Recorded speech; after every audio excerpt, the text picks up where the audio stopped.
As the seasons shift and we can see the natural world letting go of what no longer serves it, naturally that's going to be reflected in ourselves. We can literally see the ending of the year, the trees being full of green and lights, into a gradual decay and eventual loss. It's a time of year where we really grieve the loss of the year that's gone by so far. If this season you're feeling extremely unmotivated or low energy or unproductive, know that you are not alone. I myself have been experiencing a lot of anxiety around work over the last couple of weeks, a lot of just resistance and procrastination, overall feelings of really low mood as this shift in the season happens. Before we can talk about how to be productive as we move from autumn into winter, we first need to understand what this time of year is all about so that we can redefine what productivity means for this time of year. Autumn represents this change from the outward and expansive nature of summer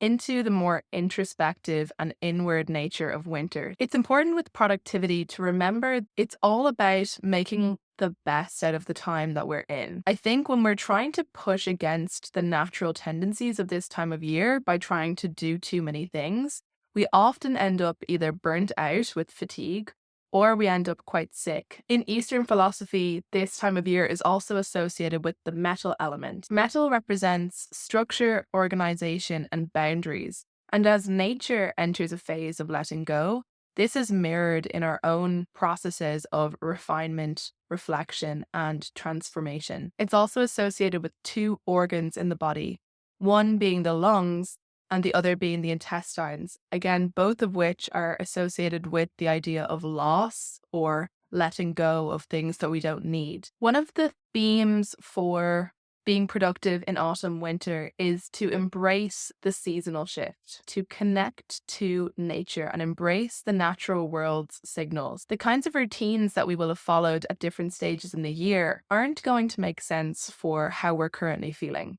So I'd encourage you to adjust your routines according to the season. Naturally, something that's heavily associated with this time of year is resting and hibernating, as that's what we see all the animals preparing for at this time of year. When it comes to productivity, I think most people think that they need to be go, go, go all the time, but rest is such a huge part of productivity because if you don't rest, we'll become sick. We won't be able to do any of that work anyways. Prioritizing rest is one of the most important things you can do to be productive at this time of year. If you don't believe me, I would highly suggest that you check out this book, Rest: Why You Get More Done When You Work Less by Alex Sujung Kim Pang. This is one of my favorite productivity books of all time. And yes, it's about resting. One really important element is to actually get outside into nature.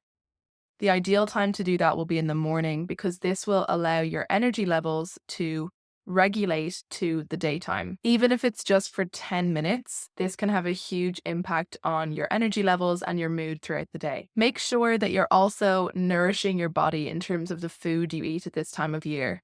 When it gets colder, when we start to turn our attention inward and when we're feeling quite down, there is a tendency for us to lean towards different kinds of comfort foods. Often our body will be craving a certain kind of comfort, but we'll tend to give it something quite different.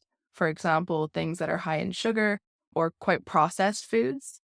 And because this is a time where we're really trying to support the intestines, what I try to do at this time of year is to eat foods that are easier to digest. Things that I would like to have at this time of year will be curries, soups, stews, broths, also quite warming foods, things that are going to, again, be easier to digest, things that are also warm and comforting at this time of year. In terms of exercise, I think a lot of people can find it difficult to get on track with their morning exercise routine at this time of year. A good time of day to exercise when the season has shifted is in the middle of the day because we'll usually feel this kind of slump in terms of our energy levels. And a bit of midday or early evening exercise can actually help us to feel more active and feel more energetic. Even if it's just a walk on your lunch break, getting out and moving your body in the middle of the day can really have you feeling more productive in the afternoon hours. Alongside that idea of connecting more to the natural world will be disconnecting from technology.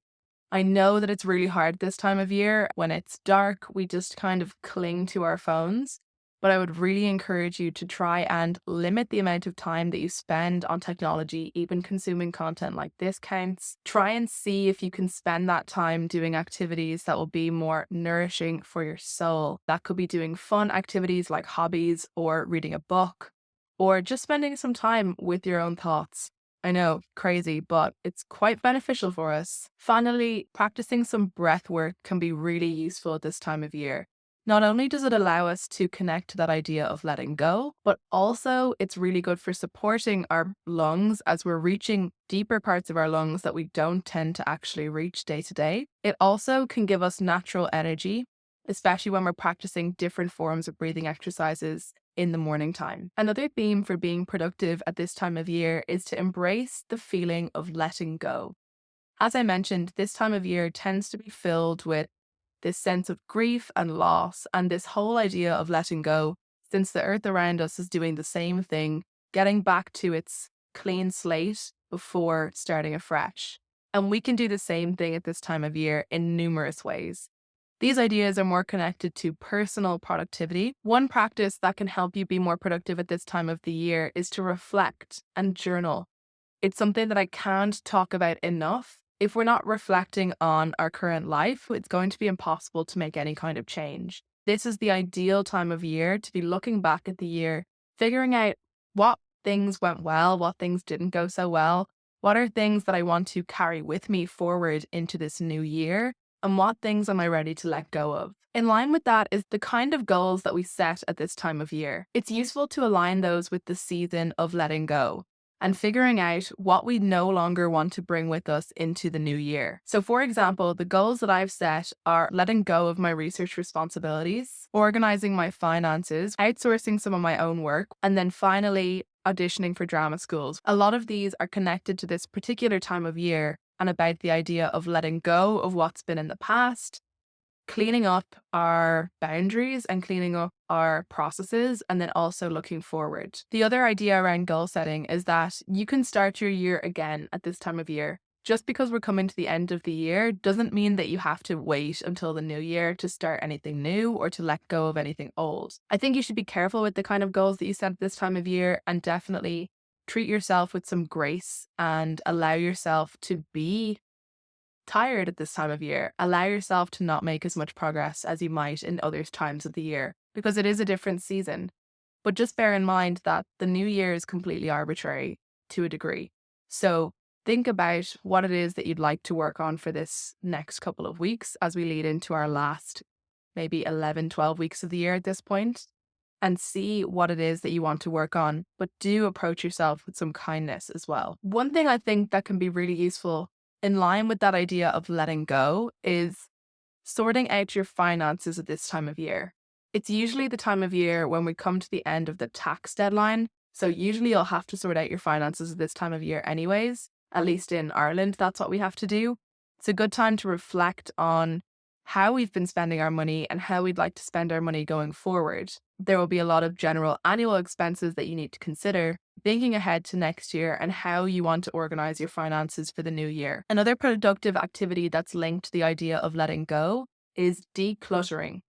It's something that we often leave to the springtime for some unknown reason.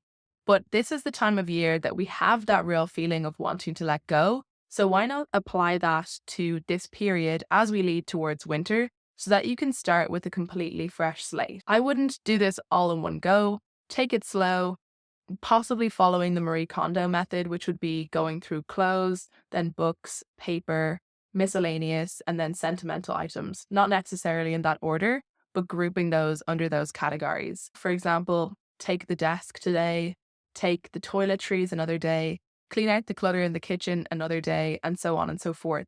Being confronted with what we already have can help us to make more mindful decisions if we're asking for any particular gifts over the Christmas period. The next theme around productivity for this time of year is connecting to the idea of the metal element, which is all about structure, organization, clarity, and refinement. And these are key ideas that can be brought into your working routine. An important idea in the winter is to set boundaries around your work and to set time limits. This is something that I think in the winter, people feel like they should be working around the clock for some reason. because in the summer, when it's brighter, we feel like we want to clock off early. I think the same thing should apply in the winter. Just because it's darker doesn't mean that you should be working all hours. Set limits for yourself and don't force yourself to work longer hours than you need to. There's this idea called Parkinson's law, which is that work will expand to fill the time that we give it. If you give yourself 3 hours to work on emails, you're going to spend 3 hours working on emails. If you only give yourself 30 minutes, then that's all it's going to take. Give yourself time periods for working on certain things, and naturally that sense of deadline will encourage you to get it done before that period ends. A recent habit that I've implemented is to just ask myself, if I was only to do one thing today, work-wise, what would it need to be for me to be happy with finishing off the workday? So essentially, what's your one big priority for the day? And since I've started doing that, I've felt a lot better about being able to work shorter hours because I know that I've gotten the one most important thing done. If I can do that every working day, I'll make somewhere around 200 days of progress. 200 really important things getting done every day is a lot more than getting lots of little, not that important things done every day. Getting that one most important thing done first gives me some sense of satisfaction that anything else I get done that day is a bonus. I would definitely struggle with motivation to do tasks in this time of year. So two things that really help me with that are firstly, keeping an approximate time allotted for different tasks. If I have lots of tasks that will only take a short amount of time, I like the idea that I can sit down for an hour and get 4 15-minute tasks done. That makes me feel quite productive, although they might not necessarily be the most important tasks I could be doing. There is sometimes a sense of wanting to just tick things off a list. With that in mind, there's also the idea of the 2-minute rule, which is that if a task takes less than 2 minutes, do it. It's simple, it's really effective, and I would highly encourage you to practice it. This idea of refinement is really important when it comes to task management. Oftentimes, when we write down a task on our to-do list, we haven't actually refined what it means, and sometimes it can actually be broken up into smaller tasks. So the process of going through your task list, seeing if there's any sub-steps to your tasks, and really being clear about what needs to be done can really help us to avoid avoiding our task list. When we look at tasks on our to-do list and they're these huge tasks that require lots of different steps that we haven't even really thought about, this can be a way that our brains will just go, no, I don't want to do this. So get into the habit at this time of year of really refining your task list, making sure that you're clear on what needs to be done. Stop multitasking. This is a huge thing that I think people do at this time of year. Especially there's a tendency for us to, I think, have a cozy show on in the background while we're working, but this can massively reduce our efficiency. Focus on one thing at a time and just sit yourself down for single tasking. Avoid your emails when you're focusing on something. Set in specific periods for those kinds of work, and outside of that, try and maintain focus on one single task at a time. Create systems around repetitive tasks. Metal, again, thrives off order, and it's a great time to be thinking about how you can improve your processes. So if you've got a lot of tasks that are happening again and again, figure out how you can write up a process protocol and either pass that work on to someone else, so delegate it, or figure out a system that's going to help you to automate it. This can free up a lot more of your time that would have been spent on these types of tasks, so you can get more of that wonderful rest in. The final idea that I want to talk about for this time of year, make plans that you're excited about. Often at this time of year, we don't really have a lot to look forward to except for the holiday seasons. I would encourage you in your free time to try and plan different activities that you're going to look forward to that will make the workday more enjoyable. For example, rather than leaving all of your evenings free to just wallow in the dark despair of winter, maybe take up some hobbies at this time of year. There are lots of different indoor activities that you can do. You can also see if there's any outdoor activities that might be suitable, although it depends how sensitive you are to the massive changes in the weather. Make social plans too. Again, we tend to not really want to be social at this time of year, but I think it's really about reframing what social activities look like. Rather than going out into big group events, we have a lot of pushback, I think, to bigger group events at this time of year. So instead, try to maintain your connections and deepen your connections through more one-to-one time, whether that's meeting someone for a coffee, for a walk, going for a meal with just one or two people at a time. This is the kind of activity that we kind of crave at this time of year, that more strengthened, deepened connection. One thing that you can do is plan a holiday. After a couple of weeks, I will no longer have any holidays in my calendar. I'm expecting that will mean a huge decrease in productivity because when we have something to look forward to, again, the working is a bit easier. So if you don't have any holidays in your calendar, get one booked. Doesn't have to be a massive abroad holiday, but even just booking some time off can make a huge difference to your productivity. Finally, think about the future. Start to make some exciting plans for yourself for next year. Over this time, you'd have been thinking about all of the things that you've had through this year, what you no longer want for, and hopefully that will start to spark what you do want for the future. That could just be really simple things like more time to work on your hobbies, more time to do your creative work, whatever that might be, more time to spend with the people that you love. I don't know why all of these are related to time, but I think that's just because that's something that's quite prevalent in my life. Start to really think about that. This is, again, the time of year where it's perfect to be thinking about what it is that we want for ourselves going forward. That is it for this video. Thank you for watching. I hope this video was helpful and that you will embrace the seasonal shift. Please, please be kind to yourself. Know that it is totally natural for us to feel not so good this time of year. The most important thing that we can do for ourselves is to rest and recover. But there are also some other things that we can do to help us feel more productive. I hope that you will have a great time of year, and I will see you all in the next video.